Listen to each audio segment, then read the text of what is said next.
సమర్పించు శ్రీరస్తు శుభమస్తు కార్యక్రమానికి స్వాగతం. ఎంత పురాతనము అంత సనాతనం, ఎంత పవిత్రము అంత మహిమాన్వితం. ఆదిశంకరులు అద్వైతానికి అర్థం చెప్పింది ఇక్కడే. పాండవులు పాప పంకిలాలను తొలగించుకున్నది ఇక్కడే.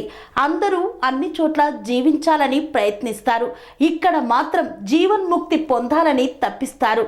ఇది ముక్తిస్థలి, సాక్షాత్ పరమశివుడు కొలువైన దివ్యస్థలి, భక్త యోగ పద్మన్యాసి వారణాసి.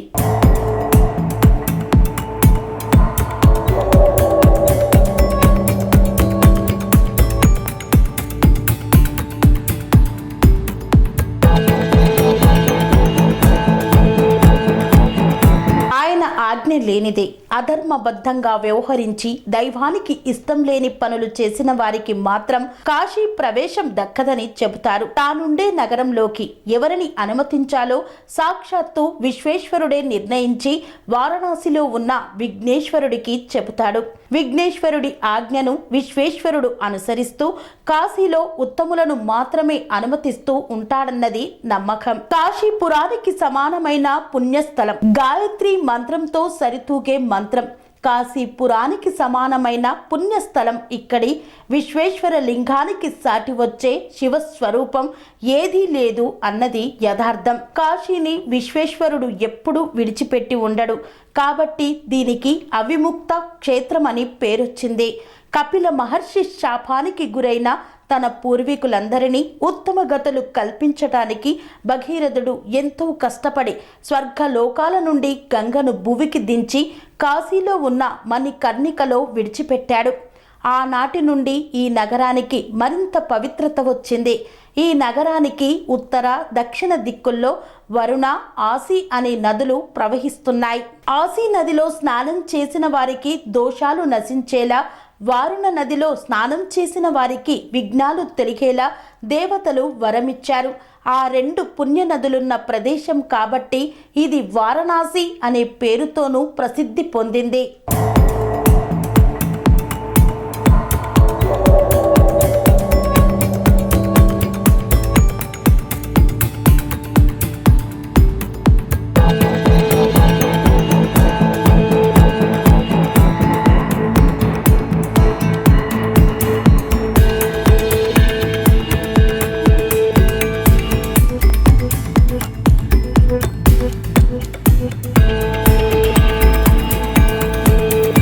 సనాతన సాంప్రదాయంలో అయోధ్య, మధుర, గయ, కాశీ, అవంతిక, కంచి, ద్వారకా నగరాలు సప్తముక్తి నగరాలుగా ప్రసిద్ధి చెందాయి.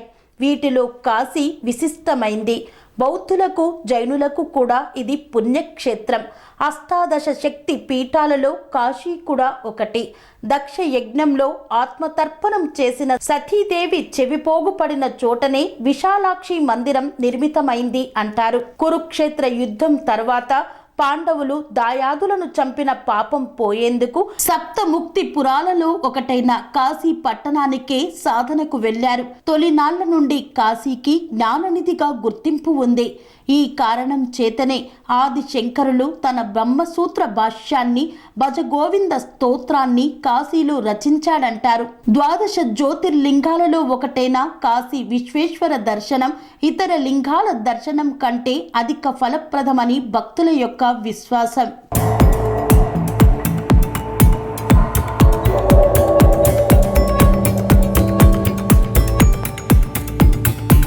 కలి కల్మషాలన్నింటినీ నాశనం చేస్తుంది. గంగ అంతటి ముక్తినిచ్చే తీర్థం మరొకటి లేదని కాశీఖండం 27వ అధ్యయనం చెబుతుంది. గంగమ్మ తల్లి శక్తి స్వరూపిణి కాబట్టే శాక్తేయులకు కూడా కాశీ పరమ పవిత్ర క్షేత్రం. వారణాసిలో సుమారు 84 గట్లు ఉన్నాయి. ఆధ్యాత్మిక భావాలతో ఈ స్నాన ఘట్టాలు ముడిపడి ఉన్నాయి. వీటిలో దశశ్వమేధ ఘట్టం, పంచగంగ ఘట్టం, మణికర్ణిక, హరిశ్చంద్ర ఘట్లు ప్రత్యేకమైనవి. తులసి ఘట్ వద్ద తులసీదాసు తులసి రామాయణాన్ని రచించాడు. దాశశ్వమేధ ఘట్లో బ్రహ్మ స్వయంగా 10 అశ్వమేధ యాగాలు చేసి శివుడిని ఇక్కడ కొలువు ఉండమని వేడుకున్నాడని పురాణ గాథలు వివరిస్తున్నాయి. శివుడి సమక్షంలో విష్ణువు ఇక్కడ తన సుదర్శన చక్రంతో ఒక గొయ్యిని తవ్వి దాన్ని తన స్వేదంతో నింపుతుండగా విష్ణువు చెవి కుండలం మణికర్ణిక అందులో పడింది.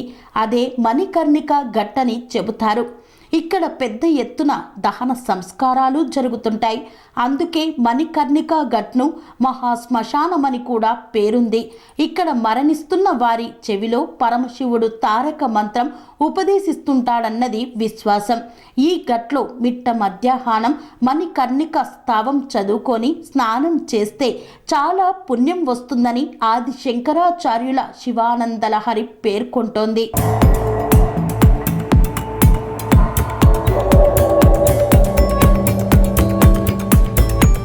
కాశీ మహానగరంలో ఉండే అన్నపూర్ణమ్మ తల్లి విశ్వేశ్వరుడు నమ్మిన భక్తులకు కొంగు బంగారం లాంటి వారు. కాశీ నగరంలోని అన్నపూర్ణాదేవి గుడి చుట్టూ చేసిన ప్రదక్షిణల ప్రభావం ఎంత గొప్పదో తెలిపే కథ ఒకటి దేవి భాగవతం 11వ స్కందంలో కనిపిస్తుంది.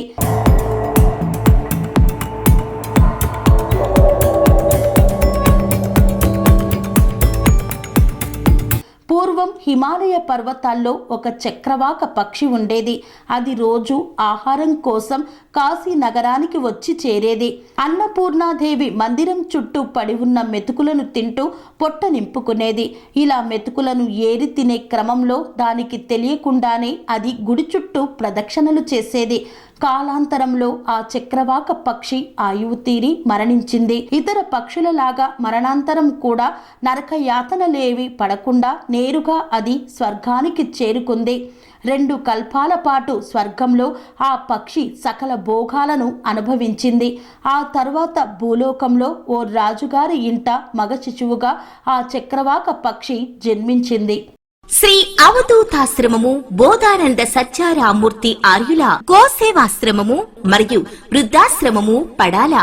ఆశ్రమములో గోసేవ గోవుల దానము స్వీకరించుట, మీ నవగ్రహ దోషములు పోవుటకు గోపూజ చేయబడును.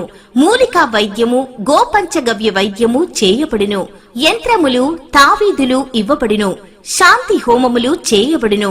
మీ ఆత్మీయుల పుట్టినరోజు, పెళ్లి రోజు మరియు వర్ధంతి వంటి ముఖ్యమైన దినములలో గోసేవ లేదా అన్నదానం చేయదలిచిన వారు సంప్రదించండి. మా వృద్ధాశ్రమంలో ఖాళీలు కలవు. చేరదలిచిన వారు సంప్రదించండి. శ్రీ శ్రీ శ్రీ స్వామి బోధానందగిరి శ్రీ అవధూతాశ్రమము అయ్యప్ప స్వామి గుడి దగ్గర పడాల, తాడేపల్లిగూడెం 2. Cell numbers 7981356374, 96180341138.